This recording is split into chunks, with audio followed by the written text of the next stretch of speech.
We're back. The horns up, talking Texas podcast. Fisher to Sup was DJ Nicky Snacks Crider. It's August. That means football is literally right around the corner. A lot of fun photos have been shared of our quarterback room. We've seen them look jacked in the gym, especially Malik Murphy looking like Thor out there, an absolute behemoth. I saw another photo of Quinn getting another haircut, it looked like today, which was definitely interesting. Yeah, passed That's around. that's what you do when you cut your hair once and you want to keep it that length. You got No, to keep getting it cut. I was in a group text and someone was like concerned about him. Like, I'm sure he's fine, dude. It's like we've all had, I mean, maybe that person didn't, but we've all three had long hair before. And it's like you're saying, Toss, like when I cut my long hair for the first time in a while and I had short hair, 2 weeks later, I wanted to get a haircut and I wanted to keep getting it cut. And when I was in college, I got a cut like every 2-3 weeks. I've heard of guys getting cut once a week.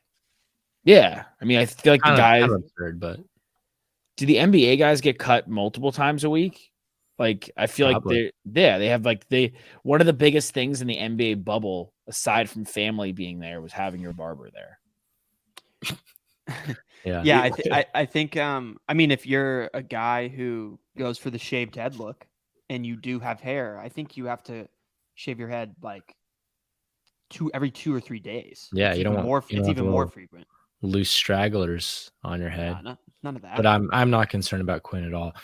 The one thing that was concerning is that he looked like a shrimp compared to those two quarterbacks, but that has nothing to do with his play on the field and his effort. I mean, that's just born not as big as those guys. Yeah, I mean, he's not a small guy either. He's 6'2". He's probably 200, 205 right now. Like those guys in Arch specifically, because I think it's very evident, right? When you look at Malik, you're like, this guy's a house of a man. He's huge. He's tall. His legs are incredibly built. Arch is surprisingly a bit of a unit as well, which is probably not that surprising given that he's a Manning and Eli and Peyton. And of course, their pops and Arch's pop are all pretty big guys. You guys know that I've met Peyton Manning in person at one point in time. I worked on a commercial with him, and I think I told you guys this. He was alongside Vince Carter, who is listed at 6'6", and Peyton Manning looked as tall, if not taller. I think when he was playing in the NFL, he was listed probably at 6'4", maybe 6'5", but the guy was a 6'5" listing. 6'5". He's huge. He's a huge dude, and obviously that's Arch's uncle. So, like Eli doesn't look big. Eli doesn't look big, but he is pretty big in his own right. And Arch obviously he's listed as 6'4" as a freshman. Grown boy too. He's a house, which is, you know what? You want nothing against Quinn, but you want the ability for the quarterback not to be able to be taken down so easily. I mean, it's not like Big Ben was the fastest quarterback out there. It was just impossible to tackle. I mean, the classic Steelers player, just impossible to bring down. Yeah. And when you're tall, especially this day and age as a quarterback, I mean, you've got longer strides. You can fight for more yards when you do run the ball. You know, obviously there's smaller quarterbacks like Kyler and Bryce Young and Russell Wilson and these guys that, scramble pretty well. But I mean, Andrew Luck was a pretty good runner. Herbert's not a bad runner. Trevor Lawrence, and those guys are tall. It's because they've got long strides and they're able to fight for more yards. Yeah. I mean, all three of those guys, though, also pretty, like Andrew Luck, pretty underrated athlete. Like he really could move in college. I'm looking up his running stats in college, but I felt like he was a guy that could really shake. And then we've seen Lawrence and Herbert. We've seen Lawrence in college football go for a number of yards. I mean, yeah, his sophomore year, Andrew Luck ran for 450 yards. Not bad. Definitely good athlete in college. I had a couple people ask me this over the weekend when they found out I went to Texas. They asked me if Arch Manning would see the field this season, and I still stand he'll be by. At the games. He'll be watching. I think not his viewing status. Him taking snaps under center, and I said I don't think it's going to happen this year. Yeah, I don't think it's going to happen either. Bearing 2 injuries, that's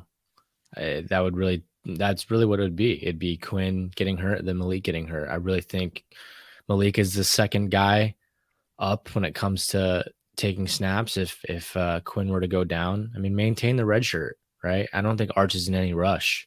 Clearly, he's not. I mean, he's not accepting any of his personal NIL money until he sees the field himself. So I really think they're just kind of waiting this out and seeing the process unfold, and he's committed to the Longhorns. Mm-hmm. Yeah, and I think before I get to T, on Malik Murphy, he was redshirted as a freshman last year as well. So he didn't see and there was points where he definitely could have seen the field when Quinn went down, and there was points we were clamoring for him. No offense to Hudson Card, who did an admirable job, but again, we talk about Malik Murphy's size, athleticism, his arm strength, and he's not from Texas either. He's from Cali, so it's not like he's beholden to the university or the state. Like, he genuinely wants to be there, and I think he genuinely thinks he could be the starting quarterback next year. I genuinely think he can too. I mean, every account that I've heard so far out of camp and all the tape and the film that we see on him, he's just dazzling.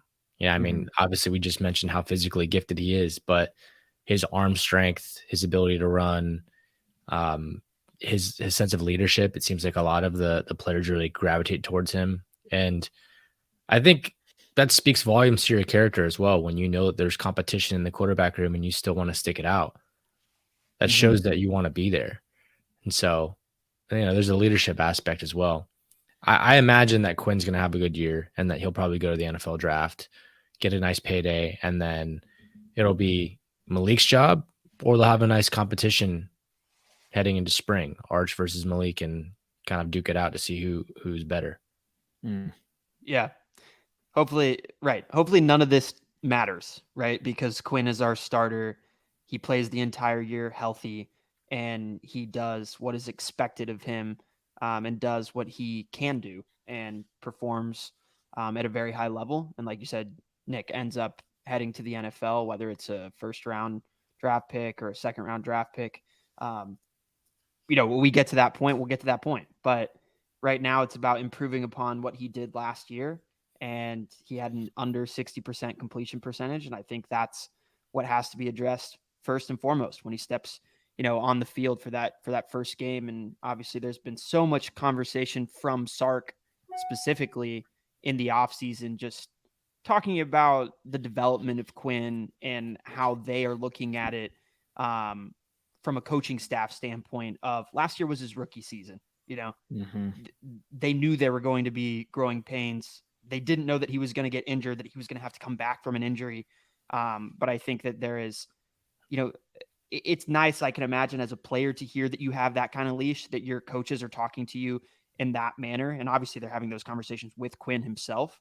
But the fact that, in the offseason, the first thing out of Sark's mouth was, this cannot happen next year. And Quinn Ewers will not be our starting quarterback if it does start to look similar. Like, we know the pressure that's on him. He knows the pressure that's on himself. And I think, we started it off, and obviously it's a joke to talk about the hair, but none of us were upset or surprised when he first donned the haircut, and it showed us a new level of maturation and just focus. And I'm excited to see how that, comes about on the field, how that comes to fruition, and the work that he's clearly put in the offseason. And, like I said, it's the completion percentage. He threw for 15 touchdowns and 6 interceptions. Like, he played 10 games. I know he got hurt, but those numbers those are rookie numbers, right? Like, to quote Matthew McConaughey, our guy, a Longhorn legend, those are rookie numbers. And that's going to have to be way, way higher if we want our Horns to be a 10+ win team. Yeah. I mean, I have his stats up as well. The sub 60%, like you're saying, is just no bueno. And then I think that there are too many weapons that can do too many different things out there for him not to have 25+ touchdowns. The 6 interceptions is nice. Like, I don't mind 6 interceptions in 10 games for a freshman quarterback is pretty good. Like, that's like, he's not turning the ball over and throwing like errant interceptions. Well, that's great. I mean, for a lot of those throws, he wasn't thrown to anyone, right? He wasn't there were thrown to their team or our team. a plethora of airmails that we saw. But I think that with injury, with health for Quinn, and also we talked about it last year, the googly eyes for the long ball, and it's going to be tempting again, because it's not like Worthy's going to slow down. It's not like he's going to keep if Worthy can beat the guy, he's going to beat the guy. You get Isaiah Nayer back in, who's supposed to kind of fit that role as well. I mean, they could be having a Devonta Smith and Jalen Waddle rock, paper, scissors, shoot match out there to see who gets the long ball and scores the touchdown. Like, both guys are that fast when they are healthy. But it's just going to be about AD Mitchell, Sanders, and Whittington working the middle of the field and really utilizing AD Mitchell and Jatavian Sanders in the red zone and getting those guys touchdowns. Don't forget about Casey Kane. Don't forget about Casey Kane, yeah. Yeah. I heard today that the first guys, because they suited up in pads for the first time, and the first guys on the field today were Casey Kane, Xavier Worthy, and Jordan Whittington. I love that. Yeah, I mean, ready to play. I think just echoing the sentiment on Quinn.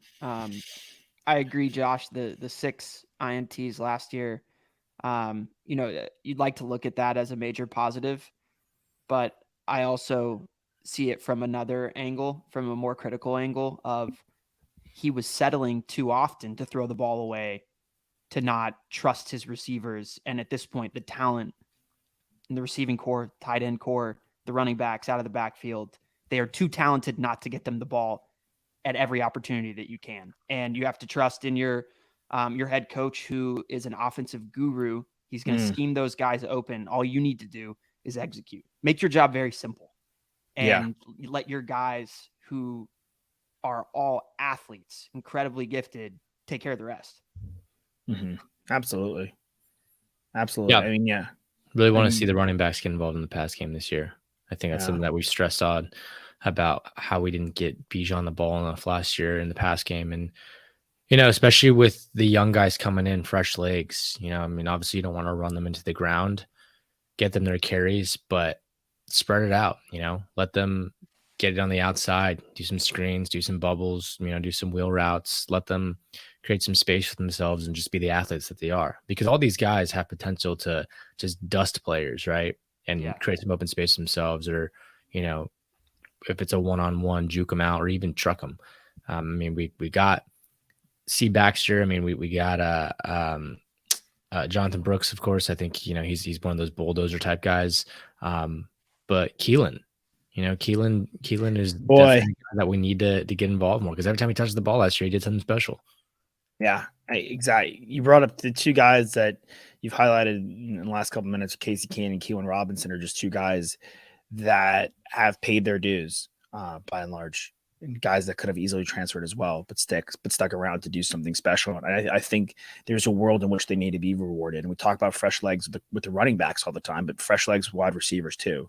Obviously, you want X out there, you want Whittington out there, and as much as possible. But that's the beauty of having guys like AD, Nayer, and a guy like Casey Kane, that you can rotate all those guys in and out and really have the freshest legs for a wide receiver and put opposing defenses kind of in a blender. And I think a lot of the opposing defenses we're going to see are going to be feastable, to say the least, outside of Alabama, who's got some serious defensive back prospects and defensive prospects in general. But I think our depth, the wide receiver position, and our ability to utilize it again, and that's just like, I know we want to talk quarterbacks, but that is one of the beauties of these wide receivers. It's not like we have a bunch of 6 dope freshmen. We have Worthy, who's accomplished, Kane, who's now entering his junior season. He had 200 yards last year. Nayer's an accomplished guy coming off injury. AD Mitchell's got 2 rings. And then Whittington is a guy that we thought could potentially leave, but he came back. And that's 5 dudes plus Sanders. You have 6 guys that are catching passes with serious experience here. Yeah. Yeah, I'm with you. Mm-hmm. Yeah. I also think, this is certainly something that I think Sark does a good job of communicating to the team, just how the rest of college football media and the college football fan base is viewing the Longhorns. And I don't think people are talking enough about how dynamic and dangerous our offense can be. And I think that, I've seen a lot of kind of, preseason rankings of offenses from a variety of different sites, and in most of them in the top 10 offenses, the Horns are not included. So I think take note of that. Take note of, if you're Quinn, how many other QBs are getting a lot more love than you are, and use that as a chip on your shoulder and get to work and prove them wrong. Yeah, and shut them up early.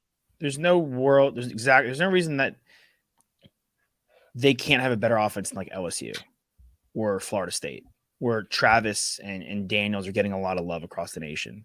I'm not saying they're gonna have a better offense than USC. The kid just won the Heisman Trophy, and I don't want to put the cart before the horse, but there really is a world in which maybe the turnover in Georgia hits Athens a bit harder than people anticipate. There's a changing of the guards at Ohio State. Michigan's offense ran the ball extremely well, but how inspiring is the quarterback play going to be? I think Washington with Penix and Bo Nix with Oregon are going to be nice, but again, we've seen both those guys and both those programs crumble under pressure. So realistically, like there should be a world if Quinn is playing close to what we thought he can be, that this is going to be a top 7, top 5 offense. And I look at our defense, and I truthfully believe that we should have, landslide the best defense in college and in the Big 12. Yeah, that definitely not college, but the Big 12 for sure. I think this. Keep saying this. It's ours for the taking. This offense for sure, in my opinion, is a top 10 offense in college football, maybe top 5, if they all play to their potential. Defense, of course, it's going to be hard to compete with the SEC defenses, right? And Ohio State's always got a good defense, Michigan's always got a good defense, but it's going to be a true test, to see if they could really just put it together at once, because I think we just go back and forth every season where it's like, all right, our defense is great, our offense is great, our defense is great, our offense is great, and really hasn't come together in a full season. Yeah, no, and we'll save the defense for next week in a fuller landscape. But you're right. Last season, the defense was the best we've seen in years, but the offense couldn't put it together. Right. A year before that, the vice versa. Yeah, like Alex is saying, like a lot of dead balls out of Quinn. Like when you miss 42% of your passes, one of the games we highlighted so much was the Oklahoma State game last year, and how long that game felt. Forever, because Quinn went 19 of 49, and he dipped below his season average of 58. And that was probably a game that tanked his season average and completion percentage. You have to be able. Every time you kill the ball, it kills the ball for the other team as well. Like that's dead space for the other team as well, and that kept them in the game. You have to be able to eat clock and move it. Not only control time possession, kill time possession. I mean, that's like Bill Belichick is the king of that. That's like just to cross-board it a little bit, like, oh, they're going to get DeAndre Hopkins. Oh, Mac Jones is the worst quarterback. I'm sure he cares a little bit, but it's not a pressing issue to him. He wants to get good running backs, good offensive line, and a good defense. He wants to get in and out of football games quick. Floyd Mayweather, jab, stick, and move. Yeah, I mean, the one thing about Mac Jones that we heard very early in his career with his tenure with the Patriots was that his offensive line loved him, right? That was one of the first things that came out of camp. And obviously Bill has felt a different way, as his career has progressed with the, Zapke flying in there and getting the start. And then everyone was like, well, maybe this guy should be our starter going forward. But I think it's instrumental that Quinn executes down the field, whether it's a 5-yard, slant, or it's the deep ball, it's the fly to X-Man, so that he rewards those offensive linemen, those big boys, for doing all the dirty work. Mm-hmm. They want to see the results. That's why they do it. They're not just, some of those guys just do it because they love doing it, and they're just crazy like that. And I love that about them, but you have to give them the reward too, and when they give you that much time back there, which a lot of times, that protection ended up being a lot better last year than I think people expected it to be, especially with the youth that was on our offensive line. The youth, but all those guys were really highly touted prospects too. I think recruits. I think we probably have the best offensive line in the Big 12 as well. And a lot of these guys, DJ Campbell is one of them, of course, and he didn't really have a ton of play last year. But Kelvin Banks, was our stud rookie on the tackle position. We got Jake Majors. Yeah, exactly. Hudson. Like all these guys they're legit. They're the truth. So. I'm excited. I think it said that we had like the most preseason Big 12 players in the conference. So preseason all conference guys. Yeah, all conference guys. That's what I mean. So look that up. Before we rock and roll, We preseason Big 12. Get out of here. Preseason Big 12 offensive player of the year is Jalen Daniels for Kansas. What? Okay.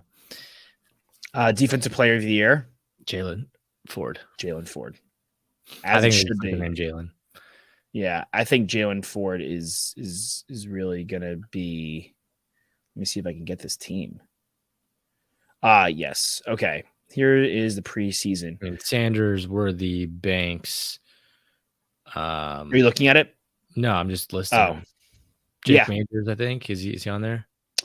So this is the first. We got Worthy, Jatavian Sanders, Kelvin Banks, and then on defense you have Murphy, Jalen Ford. But I don't know. Baron Sorrell could definitely get in there. In my opinion, there's definitely a world in which we see that. Some of the DBs, Thompson, I think could get in there for sure. And have a field day. I think who else? I mean, yeah, Barron, Alfred Collins. AC can get in there. There's a lot of guys that I think we could easily get running backs and quarterbacks in there and more receivers. There's also young guys too coming in that I think can make an impact right away. Yeah, I'm not below the fact that Jalen Daniels, no offense to him, he's a fine player, is the preseason quarterback on the Big 12 team. That's blood in the water how winnable this conference is. It's also stupid. Like Quinn for sure has better Heisman odds than him. Yes. Right. I mean, that's the guy. That's the number one guy you think going into the year. There has to be blood in the water. There's no Kyler. There's no Baker. There's no Jalen Hurts. There's no Duggan. There's none of these guys. Even Sanders on OK State, Spencer Sanders is gone. There's nobody. Yeah. Get it done at the quarterback spot. But we have guys. All right, dudes. Good stuff. Always a pleasure. Oh. Is that closeout music? I like it. Hug him. Sorry, I was jamming.